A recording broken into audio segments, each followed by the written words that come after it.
ठाणे शहरामध्ये सध्या दहीहंडीची लगबग सुरू झाली आहे। संपूर्ण महाराष्ट्रात प्रसिद्ध असलेल्या संकल्प प्रतिष्ठानची दहीहंडी यंदाही मोठ्या उत्साहात पार पडणार आहे। यंदा गोविंदा पथकांच्या थरांसोबतच काही मनोरंजनाचे थर देखील संकल्प प्रतिष्ठानच्या दहीहंडी उत्सवाच्या मंचावरून अनुभवायला मिळणार आहे। तर अनेक दिग्गज नेते कलाकार यांची देखील हजेरी पाहायला मिळेल।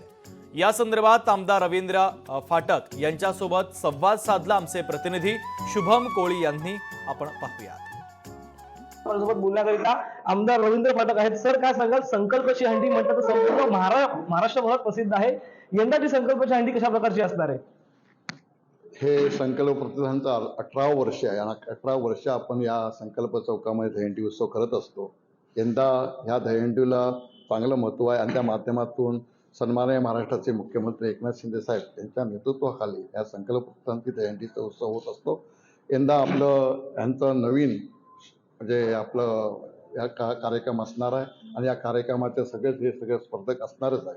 त्या माध्यमातून करत असताना आपण की 18 वर्ष करत असताना दरवर्षी या गोविंदा पथकाला इथे संकल्प 200 ते 250 गोविंदा भाग घेत असतात आणि इथे विश्वविक्रम केलेले त्यात गोविंदाने बरेच गोविंदा इथे 9 थर लागलेले पण यंदा जर विश्वविक्रम केला गोविंदाने तर आपण त्याला 21 लाख रुपये प्राईज देणार आहे आणि जर 9 थर ठाण्यामध्ये सर्वप्रथम लागले त्यांना आपण 11 लाख रुपये देणार आहे। इथे आल्यानंतर ना खेळणारा किती असू नये पण त्याच्या पोटात एक गोळा असतो नेहमी आणि तो कलाकाराच्या नेहमीच असावा, तरच एक चांगल्या प्रकारचं मनोरंजन आपण तिथे देऊ शकू। आता माझा बँड पूर्ण आहे।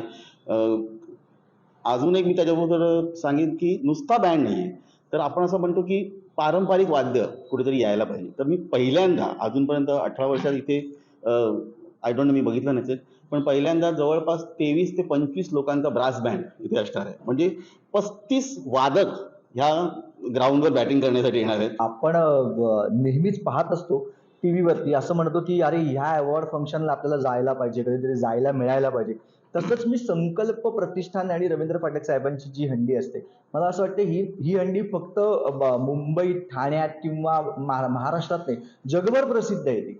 आणि इथे अनेक विक्रम होत असतात। या मंचावरती आपल्याला काहीतरी करायला मिळणं, परफॉर्म करायला मिळणं, अँकरिंग करायला मिळणं, मला असं वाटतं ही खूप अतिशय सद्भाग्याची गोष्ट आहे।